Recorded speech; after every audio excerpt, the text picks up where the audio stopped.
فاطمہ کے دل کی دھڑکنیں اتل متل ہو رہی تھی۔ وہ دشمن جان اس وقت اس کے بے حد قریب کھڑا تھا۔ دونوں میں چند انچ کا ہی فاصلہ تھا، اور جس قدر شدت سے وہ اس کے چہرے کے ایک ایک نقش کو دیکھ رہا تھا، فاطمہ کو لگا تھا کہ یہ فاصلہ وہ چند لمحوں میں ہی ختم کر دے گا۔ کس کی اجازت سے تم یہاں پر آئی ہو؟ اس نے پیار سے فاطمہ کے بالوں کی لٹ پکڑی اور اسے اپنی انگلی میں گھمانے لگا۔ اچانک سے اس نے لٹ کھینچی۔ بے اختیار فاطمہ کے منہ سے درد بھری ایک سسکی نکلی۔ مجھے معاف کر دے، مجھ سے غلطی ہو گئی ہے، وہ بھیگے ہوئے لہجے میں بولی۔ یہ غلطی نہیں ہے بلکہ گناہ ہے، اور گناہ کی سزا ملتی ہے۔ پلیز مجھے جانے دے۔ 2 دن پہلے ہی وہ چھٹیاں گزارنے کے لیے اپنے گاؤں آئی تھی، حالانکہ اس کی امی نے اسے سختی سے منع کیا تھا، کیونکہ وہ نہیں چاہتی تھی کہ ان کی بیٹی گاؤں کی نام نہاد روایات کی بھیڑ چڑھے۔ اب یہاں سے تم اسی وقت ہی جا سکتی ہو جب میں تمہیں اجازت دوں گا۔ وہ تھوڑا سا پیچھے ہو کر کھڑا ہو گیا۔ فاطمہ کو لگا تھا جیسے کسی نے اس کی گردن آزاد کر دی ہو۔ کیا عمر ہے تمہاری؟ کیا کرتی ہو؟ آج سے پہلے تمہیں گاؤں میں کبھی بھی نہیں دیکھا۔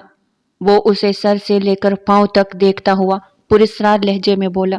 میں 20 سال کی ہوں، کالج میں پڑھتی ہوں۔ انٹرسٹنگ، مجھے لگتا ہے کہ تم اس گاؤں سے کالج میں جانے والی پہلی لڑکی ہو۔ وہ اسے داد دیے بغیر نہیں رہ سکا تھا۔ مجھے شکور پر بھی حیرت ہو رہی ہے۔ وہ مجھے اپنے گھر کی ہر بات بتاتا ہے، لیکن اس نے خوبصورت بیٹی مجھ سے چھپا کر رکھی۔ اب دیکھو تم، یہ تو نا انصافی ہے نا؟ وہ چہرے پر معصومیت سجائے اس سے سوال کر رہا تھا، جبکہ فاطمہ کے دل میں اس کے لیے نفرت بڑھنے لگی۔ اگر آپ کی تفتیش مکمل ہو گئی ہو تو کیا میں یہاں سے جا سکتی ہوں؟ نہیں، ایک لفظی جواب موصول ہوا۔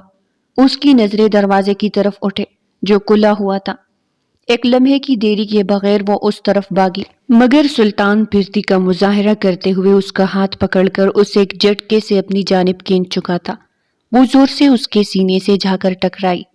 اس کے سانسوں کی رفتار تیز ہو چکی تھی، اس کا وجود بھی ہولے ہولے لرز رہا تھا۔ سلطان کو یہ معلوم ہو رہا تھا کہ اگر وہ اسے مسلسل دیکھتا رہا تو جلد ہی اپنے ہوش و حواس کھو بیٹھے گا۔ وہ لڑکی بری طرح سے اسے مدہوش کر رہی تھی۔ دونوں کافی دیر تک اسی حالت میں ہی کھڑے رہے تھے۔ سب سے پہلے ہوش میں وہی آئی، تیزی سے پیچھے کی طرف ہٹی۔ آپ مجھ سے کیا چاہتے ہیں؟ میں تم پر بھروسہ نہیں کر سکتا ہوں۔ تم نے مجھے اس آدمی کو مارتے ہوئے دیکھا ہے، کیا پتا کہ تم کل شہر میں جا کر میرے اوپر پرچہ کر دو۔ وہ اس کے آس پاس چکر لگانے لگا، جبکہ وہ شکایتی نظروں سے اس کے چہرے کی طرف دیکھ رہی تھی۔ یہ بات آپ بھی جانتے ہیں کہ میں آپ کے خلاف نہیں جا سکتی ہوں، لیکن وکیل صاحبہ، ہم آپ پر بھروسہ بھی تو نہیں کر سکتے ہیں۔ آج آپ کمزور ہے، کل کو طاقتور ہو کر ہمارے ہاتھوں ہتھ کڑی لگانے پہنچ گئی تو اس کا مطلب ہم تو خسارے میں رہ گئے۔ آپ کو کیسے پتا کہ میں وکالت کر رہی ہوں؟ وہ چونک اٹھی تھی، کیونکہ تھوڑی دیر پہلے جب وہ اس سے ساری معلومات لے رہا تھا، اس دوران فاطمہ نے اسے یہ بات نہیں بتائی تھی کہ وہ وکالت کر رہی ہے۔ اس کے سوال پر وہ کھل کر مسکرا دیا اور اس کی چھوٹی سی ناک کو کھینچتے ہوئے کہنے لگا، تمہارے پاس صرف 5 منٹ ہے، یہاں سے بھاگو۔ اگر 5 منٹ میں تم حویلی سے نکلنے میں کامیاب ہو گئی تو اس کا مطلب ہے کہ تمہاری جان بچ گئی۔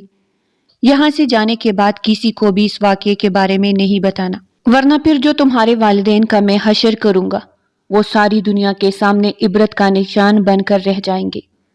اس کے کانوں میں دہشت بھرے انداز میں اپنی بات مکمل کرتا وہ اس کو لرزنے پر مجبور کر گیا تھا۔ اسے تو جیسے جان بخشتی چاہیے تھی۔ فوراً سے وہاں سے بھاگی۔ تمام نوکر اسے بھاگتے ہوئے دیکھ رہے تھے اور اس کا مذاق بنا رہے تھے۔ تم سب لوگ کل سے کام پر نہیں آؤ گے۔ سلطان نے ان پر ایک نظر ڈالی اور اپنی بات مکمل کر کے حویلی کے اندر چلا گیا۔ اس کے ساتھ ہی نوکروں کو اپنے ہنسنے کی سزا بھی مل چکی تھی۔ وہ جانتے تھے کہ انہوں نے اپنے پاؤں پر خود ہی کلہاڑی مار دی ہے، اور انہیں اس بارے میں بھی پتا تھا کہ اب وہ سلطان کو راضی بھی نہیں کر سکتے، کیونکہ سلطان صرف اور صرف ایک بار فیصلہ کرتا تھا، اور جو بات اس کے منہ سے نکل جاتی تھی وہ پتھر پر لکیر ہوتی تھی۔ کوئی انسان جتنی مرضی کوشش کیوں نہ کر لے، وہ اسے اس کے فیصلے سے ہٹا نہیں سکتا تھا۔ تم اس مالی کی بیٹی کے ساتھ کیا کر رہے تھے؟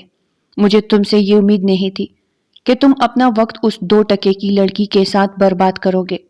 انہوں نے اپنے بیٹے کو گھورتے ہوئے کہا، تو وہ کھل کر مسکرا دیا۔ کیا ہو گیا ہے ماما آپ کو؟ کیا لگتا ہے آپ کو کہ میں اس لڑکی کی ذات میں دلچسپی لینے لگا ہوں؟ یہ آپ کی غلط فہمی ہے، میں تو بس اسے خوفزدہ کر رہا تھا۔ وہ کھل کر مسکرا دیا اور آرام سے صوفے پر ٹانگ چڑھا کر لیٹ گیا۔ میں سوچ رہی ہوں کہ تم واپس شہر چلے جاؤ، کیونکہ تم یہاں کے معاملات ٹھیک طرح سے نہیں دیکھ رہے ہو۔ کل بھی گاؤں میں ایک فساد ہو گیا، دونوں پارٹیز حویلی میں تم سے ملنے کے لیے آئی تھی تاکہ تم ان کے درمیان فیصلہ کر سکو۔ تمہارے بابا بھی ان دنوں یہاں پر موجود نہیں ہے، مگر تم شاویز کی حویلی میں پارٹیز کر رہے تھے۔ وہ سلطان سے سخت ناراض نظر آ رہی تھی۔ 2 ہفتے پہلے ہی تو میں انگلینڈ سے واپس آیا ہوں۔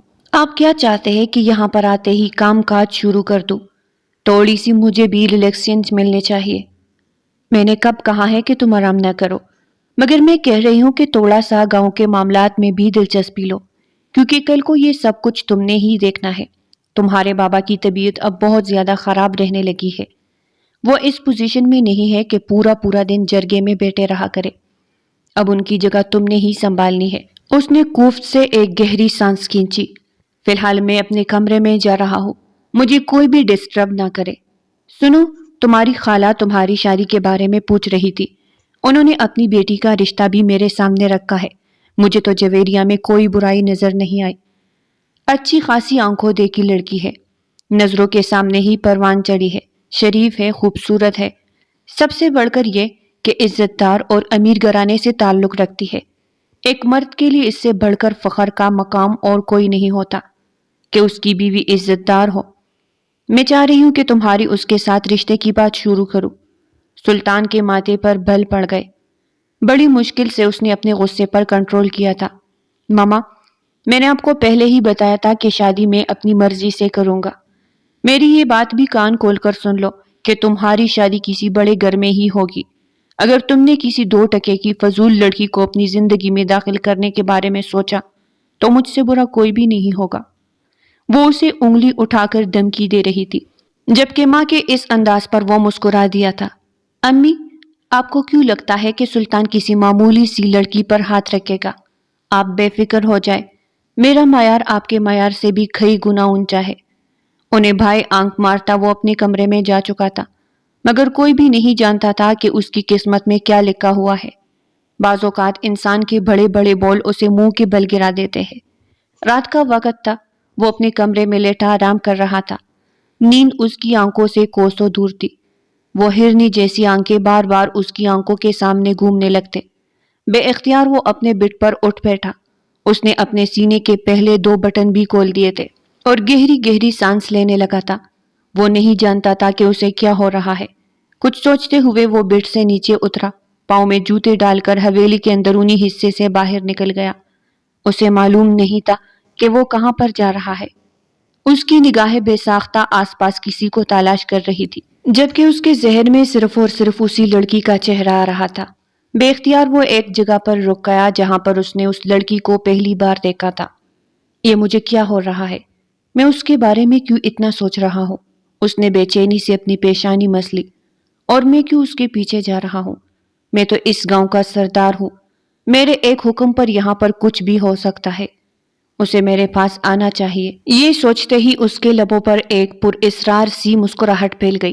اس نے موبائل نکالا۔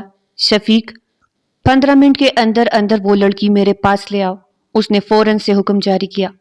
اب اس کا رخ اپنے ڈیرے کی طرف تھا، جہاں وہ اپنے دوستوں کے ساتھ مختلف قسم کی محفلیں سجاتا تھا۔ اسے وہاں پر بیٹھے ہوئے 20 منٹ گزر گئے تھے، لیکن ابھی شفیق کا کوئی نام و نشان نہیں تھا۔ اسے نئے سرے سے غصہ آنے لگا۔ وہ وقت کی پابندی کرنے والا تھا اور ہر کسی سے یہی توقع کرتا تھا کہ وہ بھی وقت کے پابند ہو۔ اس نے غصے سے موبائل اٹھائی اور شفیق کو کال ملا دی۔ میں 15 منٹ سے تمہارا انتظار کر رہا ہوں۔ صاحب جی، بہت معذرت کے ساتھ کہتا ہوں، وہ لڑکی اپنے گھر پر نہیں ہے۔ میں نے اس کے گھر کو پوری طرح سے چھان مارا ہے۔ اس گھر میں کوئی فرد موجود نہیں ہے۔ یہ تم کیا کہہ رہے ہو؟ صاحب جی، میں بالکل ٹھیک کہہ رہا ہوں۔ مجھے تو لگتا ہے کہ وہ بڈھا اپنے خاندان کو یہاں سے لے کر چلا گیا ہے۔ غصے سے اس نے اپنی مٹھیاں بھینچ لی تھی۔ اس کی اتنی جرت کہ وہ ہماری اجازت کے بغیر اس گاؤں سے باہر نکلے۔ وہ ہلک کے بل چلایا۔ شفیق کو اپنے کانوں کے پردے پڑتے ہوئے محسوس ہوئے تھے۔ اس نے غصے سے کال کٹ کر دی تھی، اس کے ساتھ ہی اپنے گارڈز کو ان لوگوں کی تلاش میں بھیج دیا۔ پوری رات گزر چکی تھی مگر فاطمہ اور اس کے خاندان کے بارے میں کوئی پتہ نہیں لگ سکا تھا۔ جیسے جیسے وقت گزرتا چلا جا رہا تھا ویسے ویسے اس کے غصے میں بھی اضافہ ہوتا چلا جا رہا تھا۔ جب آمنہ بیگم کو اس بارے میں پتہ چلا تو انہیں حیرانگی ہونے لگی۔ کیا کر رہا ہے ان کا بیٹا؟ ایک معمولی سی لڑکی کے بارے میں اتنا کیوں سوچ رہا ہے؟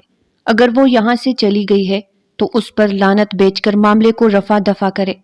ضرور معاملہ کوئی اور ہے۔ فاطمہ کو اپنی خالہ کے گھر آئے ہوئے 1 ہفتہ گزر چکا تھا۔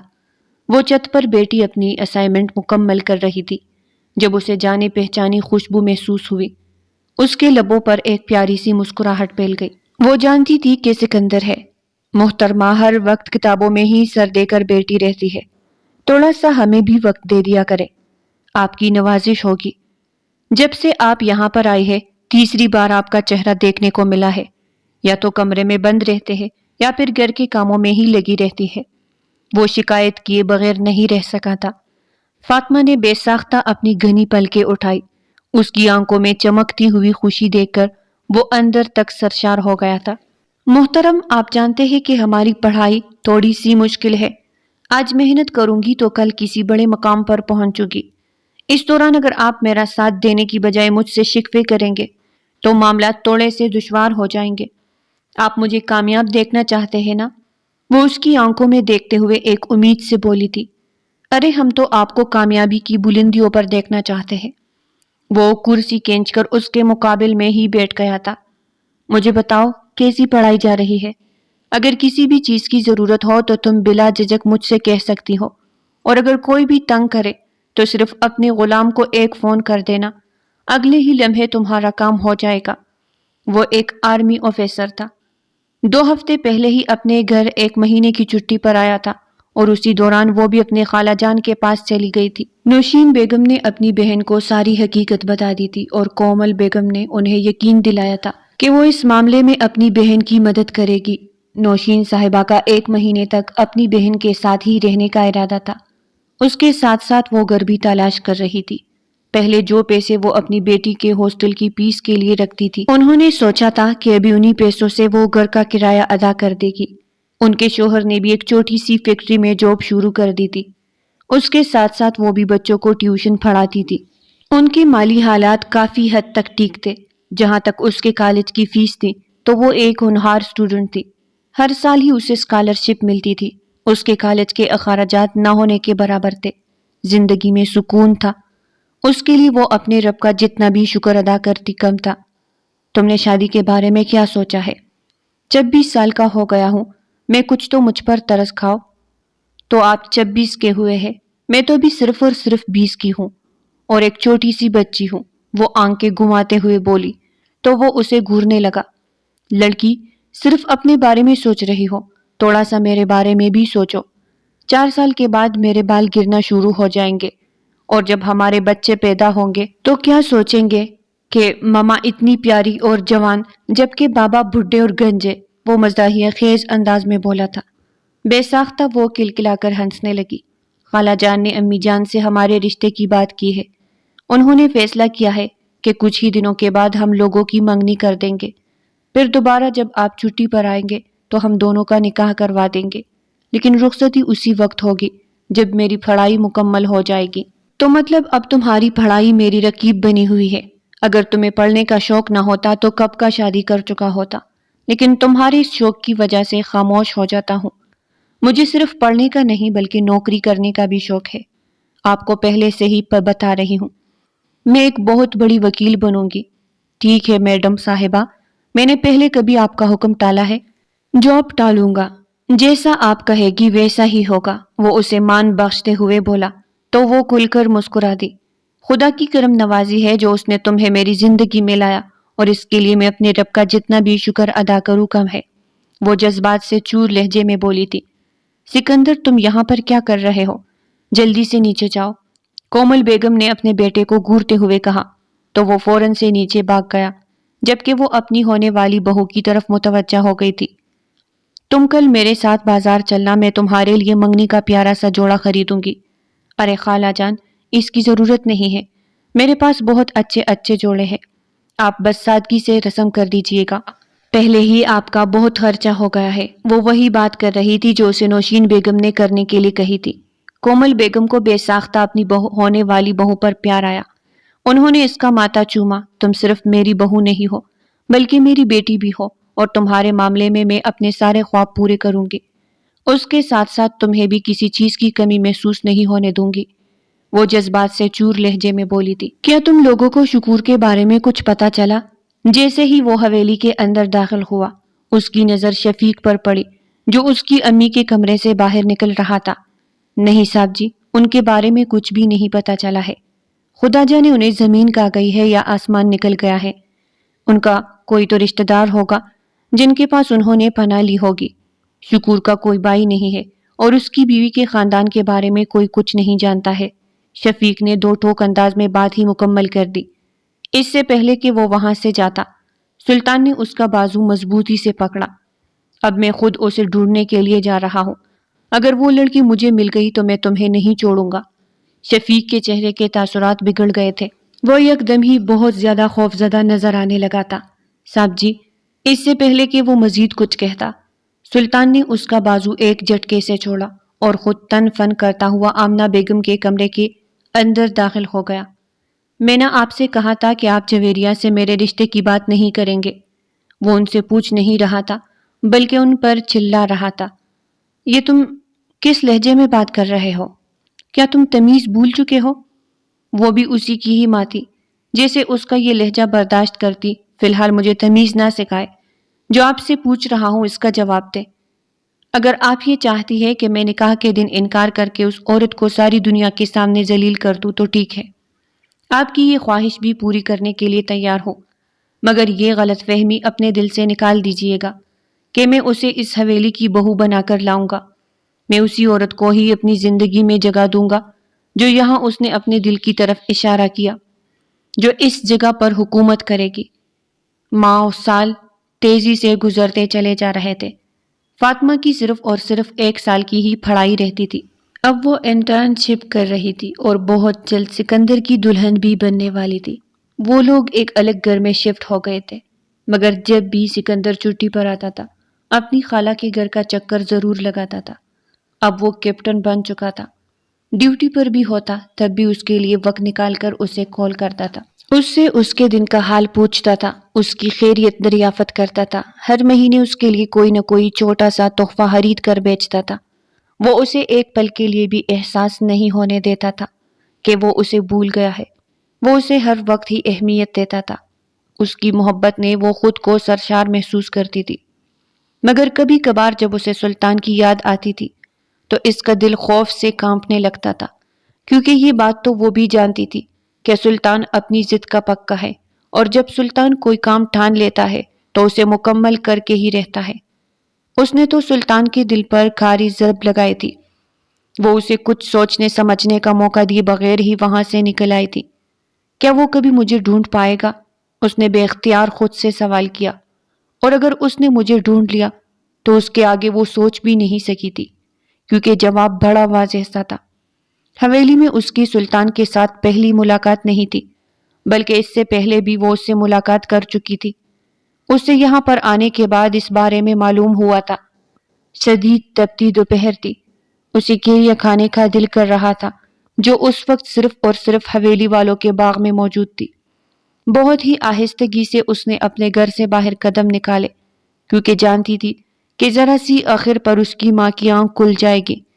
اس کی ماں اسے بغیر ضرورت گھر سے باہر نکلنے کی اجازت نہیں دیتی تھی۔ اگر وہ ماریا کے گھر بھی جاتی تو اس کی ماں اس کے ساتھ ہی جاتی تھی، کیونکہ وہ اپنی بیٹی کے معاملے میں بہت محتاط رہتی تھی، اور وہ چاہتی تھی کہ ان کی بیٹی شہر میں ہی زیادہ عرصہ رہے تو ٹھیک ہے۔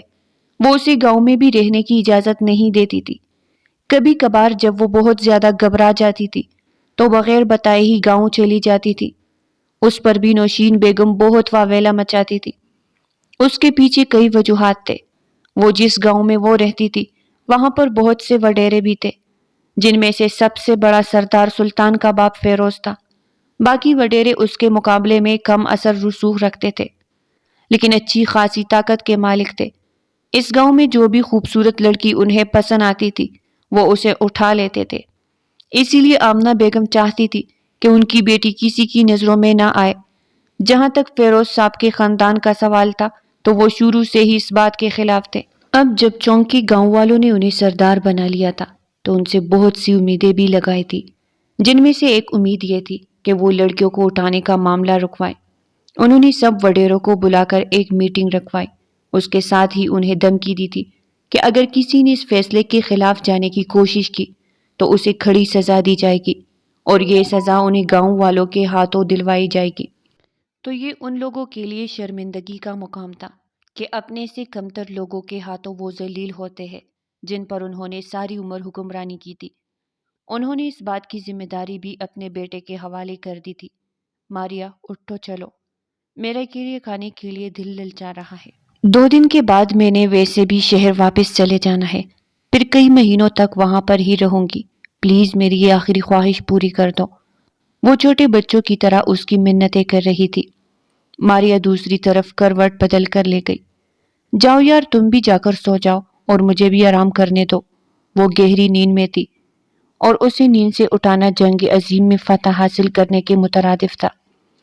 اس کی سمجھ میں جب کچھ بھی نہ آیا تو اس نے ٹھنڈے پانی کا مٹکا اٹھایا اور وہ پورا ماریا کے اوپر انڈیل دیا۔ وہ جلدی سے اپنی جگہ پر اٹھ بیٹھی اور گہرے گہرے سانس لینے لگی۔ یہ کیا بدتمیزی ہے؟ تمہیں شرم حیا نہیں ہے؟ وہ غصے سے بولی تو فاطمہ نے معصومیت سے نفی میں سر ہلا دیا۔ کافی دیر سے تمہیں اٹھانے کی کوشش کر رہی ہوں مگر تم کوئی جواب ہی نہیں دے رہے تھے۔ مجھے اس سے بہتر کوئی دوسرا طریقہ نہیں لگا، وہ آنکھیں ٹمٹماتے ہوئے بولی۔ اب مجھے بتاؤ کہ کیا آفت آ گئی ہے؟ تمہیں اپنے گھر میں آرام کیوں نہیں لگتا ہے؟ مجھے کچے آم کھانے ہیں اور وہ حویلی والوں کے باغ میں موجود ہے۔ تم میرے ساتھ چلو نا، تم ویسے بھی اس حویلی میں کام کرتی ہو، وہ لوگ تمہیں کچھ بھی نہیں کہیں گے۔ تم پاگل تو نہیں ہو گئی ہو یار؟ تمہارے دماغ نے کام کرنا چھوڑ دیا ہے۔ تم جانتی بھی ہو کہ آمنہ بیگم کس قدر سخت عورت ہے، اور آج کل تو ویسے بھی ان کا بیٹا واپس آیا ہوا ہے۔ ہم چپ کر ان کے باغ میں نہیں جا سکتے، اور اگر ہم نے اجازت لی تو وہ کبھی اجازت نہیں دیں گے۔ بہتری اسی میں ہے کہ خاموشی سے اپنے گھر میں بیٹھو۔ میں بھی چینج کر کے دوبارہ سے سوتی ہوں۔ اس سے پہلے کہ وہ واش روم کی طرف بڑھتی، فاطمہ نے پھر سے اس کے بازو مضبوطی سے پکڑ لی۔ تم مجھے صرف اور صرف اس باغ کے بارے میں بتا دو۔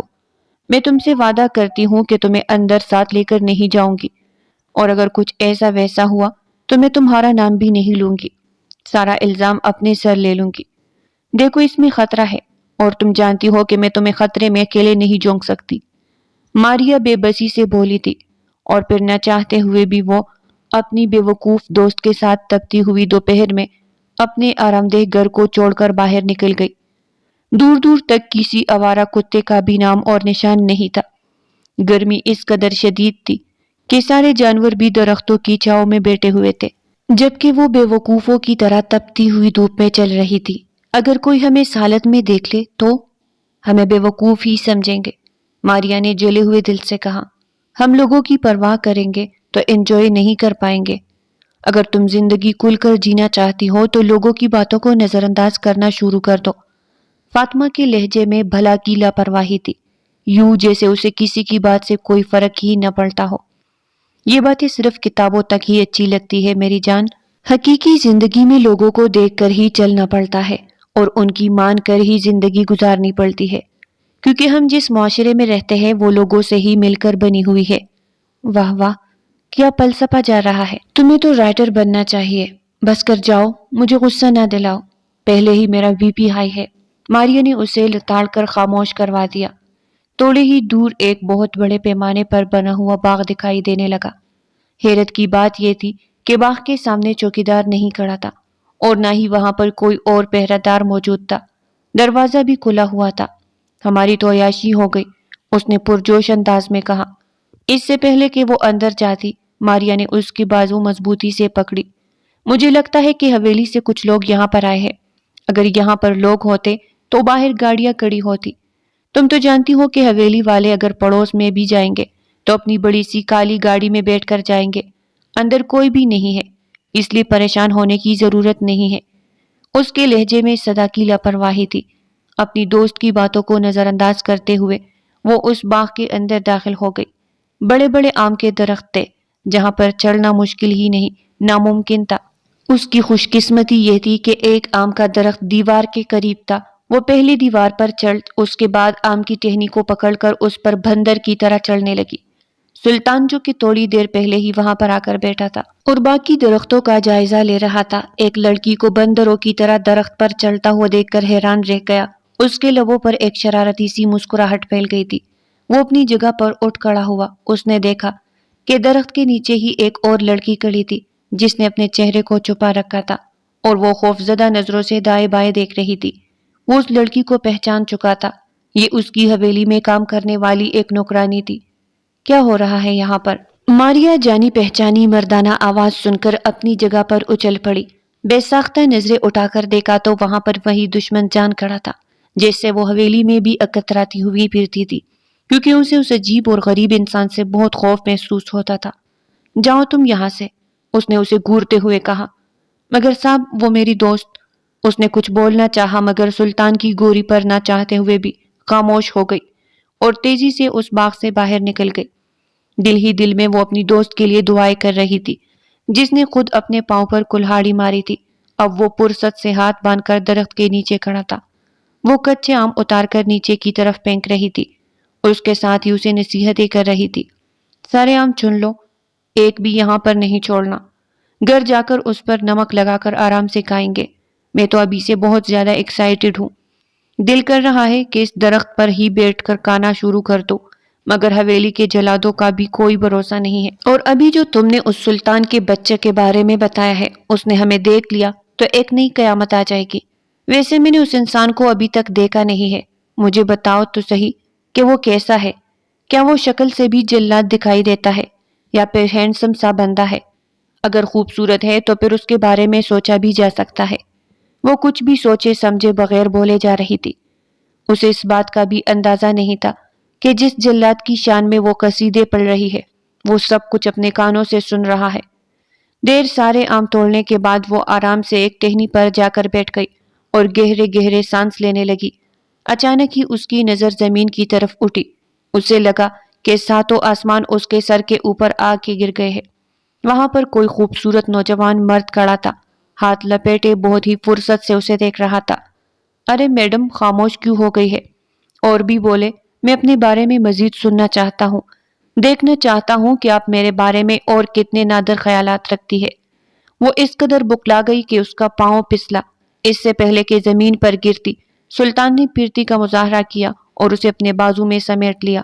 اگر مرنے کا شوق ہے تو کہیں اور جا کر اپنی جان دو، کیوں یہ الزام بھی ہمارے سر پر تھوکنا چاہتی ہو؟ پہلے بھی ہم لوگ بہت زیادہ بدنام ہو چکے ہیں۔ وہ شرارتی انداز میں اس کی آنکھوں میں دیکھتا اسے مشورہ دے رہا تھا۔ چھوڑو مجھے، وہ بکلاتے ہوئے بولی۔ تھوڑی دیر پہلے ہی تو پکڑا ہے، اتنی آسانی سے کیسے چھوڑ دوں؟ اس کے لہجے میں ابھی بھی شرارت کا عنصر نمایاں تھا۔ فاطمہ کی آنکھوں میں آنسو چمکتے ہوئے دیکھ کر وہ تیزی سے بولا، دیکھو مجھے عورتوں کو چپ کروانا نہیں آتا، تم یہاں پر ایک نیا ڈرامہ شروع مت کر دینا۔ یہ کہہ کر اس نے فوراً سے اسے نیچے اتارا۔ فاطمہ نے آگے پیچھے دیکھے بغیر ہی بھاگنا شروع کر دیا تھا۔ وہ جو ایک وکیل بننے جا رہی تھی اور سوچتی تھی کہ مجرموں کو سزا دلوائے گی، معصوم لوگوں کو ان کا حق دے گی، اب اگر کوئی اس کے کالج کا لڑکا یا لڑکی اسے اس طرح سے بھاگتے ہوئے دیکھ لیتے تو اپنی آنکھوں پر یقین نہیں کر پاتے۔ مگر اس میں بھی سارا قصور فاطمہ کا تھا۔ وہ کسی سے اجازت لیے بغیر ہی اس جگہ پر داخل ہو گئی تھی۔ وہ اس وقت تک اس کی پشت کو دیکھتا رہا تھا جب تک وہ اس کی نظروں سے اوجھل نہیں ہو گئی تھی۔ اس کے لبوں پر ایک پیاری سی مسکراہٹ پھیل گئی۔ اس نے بے ساختہ زمین پر گرے ہوئے کچے آموں کو اٹھایا۔ اس کے ساتھ ہی اس نے دور کھڑے نوکر کو اشارہ کیا تھا، یہ سارے آم اس کی دوست کے گھر پہنچا دو۔ نوکر نے جلدی سے ہاں میں سر ہلایا۔ جیسے ہی وہ ماریا کے گھر پہنچی، تھوڑی ہی دیر کے بعد وہ نوکر بھی ادھر چلا آیا تھا۔ صاحب نے یہ سب کچھ آپ لوگوں کے لیے بھجوایا ہے۔ ماریا نے ڈرتے ڈرتے فاطمہ کی طرف دیکھا جو اسی کی طرف خوفزدہ نظروں سے دیکھ رہی تھی۔ کچھ سوچتے ہوئے انہوں نے وہ آم لے لیے۔ ویسے تم نے اس جلاد کے بارے میں جتنا بتایا تھا وہ اتنا ظالم بھی نہیں ہے۔